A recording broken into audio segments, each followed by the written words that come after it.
Yo, people, welcome back to a new video on the Big Steph channel, and today we can be talking about some transfer news, big news and big movement on possibly Thomas Partey. PSG looking to have talks with Arteta, and are we really in for Kai Havertz? All that coming up next on the channel. Get ready. Stuck inside a maze, I've been up for days. Cartings on my face, no, you can't see a thing. But I see all the hate, and the fake ass niggas talking in my face. But I cannot be phased, I gotta be brave. Provide for the fans so they don't have to slave. Mom told me behave, but I'ma wild out till a nigga in the grave. I'ma wild out till a nigga in the grave. I'ma be a great Alright, people, so welcome back to the video, and let's just start off with Thomas Partey, because news has came out recently, really since yesterday, that Arsenal could possibly be looking on to move forward from Thomas Partey in this transfer window if the right replacement comes in and the right bid is submitted for him. Now, what are my thoughts on that? Now, I think Thomas Partey overall this season has been a consistent player, but in the back end of last season, he's showing that his legs might not be up for it. His body might not be able to play 55 to 60 games if Arsenal are going to compete deep in every single competition, just for example. Now, I do understand you'd be looking to move forward from Thomas Partey. He is 30. He's going to just get older. If there's better options out there, you go get him. But I'm trying to think what names could possibly come to mind with that experience who's already played at that level. For example, one name being thrown around is Romeo Lavia. Now, Romeo Lavia he was one of the standout stars in Southampton's relegation season this season, valued at £25 million. But apparently Southampton are asking for 40 million. Now, if we go and spend 40 million on Romeo Lavia to sell Thomas Partey, I think that's bad business. Especially since you're already trying to get rid of Xhaka. If Xhaka's out the door, then Partey's out the door. That's 2/3 of your starting Premier League midfield that got you to the best finish in ages out the window, gone. Now with them gone, I'm not sure. Yes, a Declan Rice will. If we sign Declan Rice will be a top signing, a very progressive signing, a signing that will upgrade Xhaka. But to bring in a 19-year-old to upgrade on Partey, I just don't think that report is true. I mean, we see all the big publications posting it. Fabrizio Romano also posted it. I think the Telegraph posted it. I think it has been a big thing. So I mean, there has to be some truth to it. I just don't think it's a smart move, because why would you get rid of Thomas Partey to bring in a Romeo Lavia? I think if you take out Thomas Partey, you need to get an absolute world-class level centre defensive midfielder, which would have been possibly a Caicedo, who's only still 21 years old. But a lot of the fans have been asking for Caicedo, and recently that deal has been turned off. Caicedo looks to join Chelsea, as Arsenal aren't pursuing the player anymore. So if you're telling me a Caicedo backup, a Caicedo second option would have been a Romeo Lavia to come into midfield, to bring legs along with a Thomas Partey, along with a Declan Rice, along with a Martin Odegaard, along with many others like Emil Smith-Rowe, Fabio Vieira, I would understand. But as a starter, Romeo Lavia, good player, came through City's youth, I think.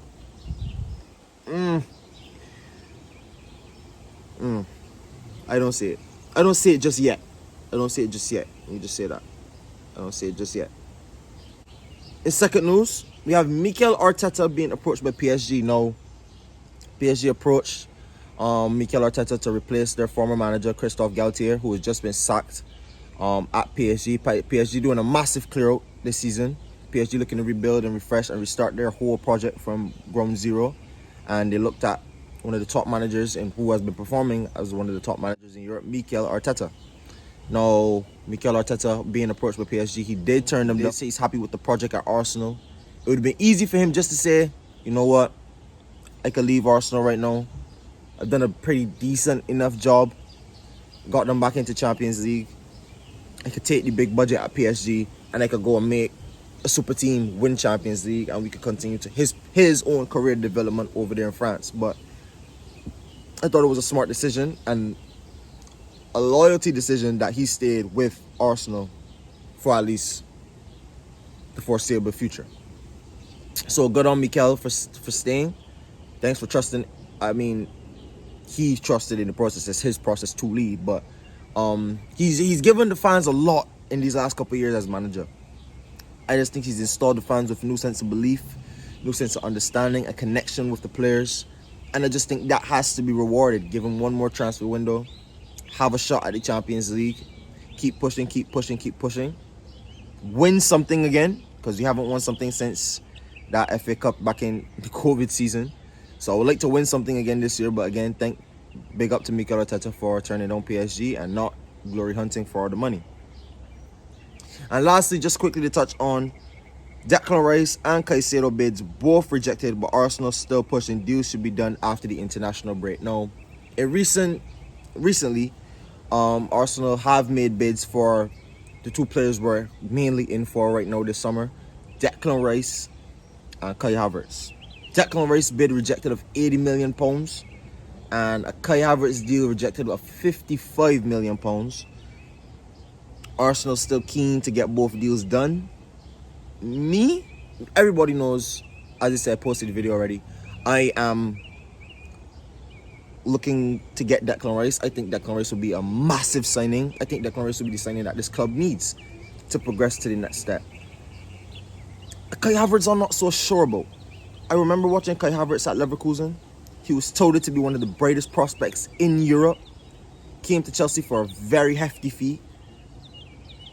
And Chelsea looking to recoup at least some of the money they spent on Kai Havertz because they need to balance their books.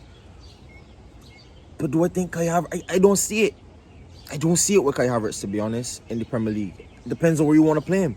This leads me to a lot of speculation. I don't think Kai Havertz is a winger. He doesn't have the pace. I don't think he has the agility, the movement, the skill to beat a player one-on-one. I don't think his crossing is that good. His intricate passing used to be pretty well. I don't see a lot of his crosses anymore. I don't think his crossing has been that good. So he's definitely not a winger. He's definitely not a striker. He's absolutely not a number 9. He can't head the ball. His finishing is pretty awful. And yeah, just put it at that. Kai Havertz is not a number 9. His touch is awful. Up top, back to goal. But a number 10 possibly? A backup in that midfield to Odegaard? I can see that. I can possibly see that. Mikel Arteta could probably develop the player, work with the player, get the player better. He's only 24 years old. Again, used to be one of Europe's most touted and sought after young talents. But then what happens to Smith Rowe? We just invested 35 to 40 million last season in Fabio Vieira. We just gave Smith Rowe a new deal. What happens with those players? Yes, we're looking to challenge in a more competitive. We're gonna have a more competitive season this season in terms of challenging on more fronts and going further in every single competition. But specifically Kai Havertz, I'm not sure about. Mikel Arteta and Edu have won a lot of trust in this fan base and a lot of trust in myself in terms of trusting that we trust in them to go and get the best player. We see him do it with Ramsdale, Ben White, and a few others. And they've mentioned it on this channel for countless occasions. But with Kai Havertz, what we've seen from him in the Premier League, it's just been a lot of inconsistency. So to bring another young player in who's had and struggled with inconsistency, I don't know. I really don't know. The thing with Declan Rice is, even in that West Ham side, he was one of the most consistent players. He's a consistently good player for West Ham, and he's consistently good for England. I think, in that theory, he's going to be consistently good for Arsenal. With Kai Havertz, he hasn't been consistently good for ages. I don't know if he can still perform at that level. He's had a few injuries here and there. A bit of lack of form, a lack of confidence. Probably a change of scenery might do him well, but I don't know. I don't know. But Arsenal's still very keen, like I said, to do those 2 deals. It's probably going to be about 100 million, anywhere between 90, 95, 100 million for Declan Rice. Chelsea probably looking at 70 million. They're probably asking for that. I think Arsenal could do well if they get him anything below 60. I think below 60 is not a good deal because I really wouldn't want Havertz, but 60 million in this market, not bad. Still saves you a bit of money to get Lavia if you do get Lavia as an option for a backup Caicedo, because we're not getting Caicedo. So question for y'all in the comments down below. If you get Rice, Lavia, Havertz, if that's the only 3 signings this summer, what would you rate that transfer window? Thank you guys for watching. Don't forget to like, comment, subscribe, and I'll see you on the next one.